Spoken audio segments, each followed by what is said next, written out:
Hello friends, இன்னைக்கு நம்ம ஒரு பாலிவுட் மூவி தாங்க பார்க்க போறோம். ஹியூமா குரேசியோட தயாரிச்சு அவரே கதாநாயகியா நடிச்சிருக்கிற பேபி டூ டை டூ படம் எப்படி இருக்குன்னா இந்த வீடியோல பார்க்க போறோம். படத்தோட ஆரம்பமே ஒரு மிரட்டலான சீன்ல இருந்தே ஆரம்பிக்குது.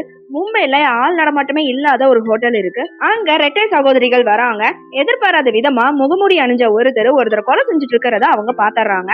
அந்த கொலைகாரன் இவங்களையும் பாத்துறான். எப்படியாவது அந்த கொலைகாரங்கிட்ட இருந்து தப்பிச்சிடணும் அப்படின்னு ரெண்டு பேருமே ஓடும் போது தனித்தனியா பிரிஞ்சு போயிடுறாங்க.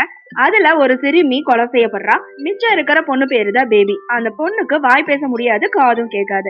இந்த சூழ்நிலை இருந்து அவளை மீட்டு சங்கி பாண்டே அப்படிங்கிற ஒருத்தர் வளர்த்துட்டு வராரு. காலப்போக்கில் அந்த குழந்தையான பேபி ஒரு தேர்ந்த ஹிட் உமனா மாறி சங்கி பாண்டேக்கு வேலை செஞ்சுட்டு வரா. அந்த நேரத்துல சித்து அப்படிங்கிற ஒரு இளைஞன் அவளை காதலிச்சு சம்மதிக்க வச்சு கல்யாணமும் பண்ணிக்கிறான். ஒரு கட்டத்துல ஹிட் உமனா தொடர்ந்து வேலை செய்ய முடியாது அப்படின்னு சங்கி கிட்ட பேபி சொல்றாங்க.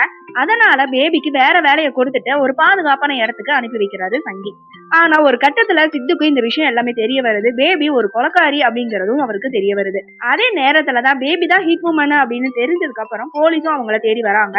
இப்போ பேபிக்கு என்ன ஆச்சு, போலீஸ் கிட்ட சிக்கினாங்களா இல்லையா, தன்னோட சகோதரி கொண்டவன பழி வாங்கினாங்களா இல்லையா, அதுதான் படத்தோட மீறி கதை.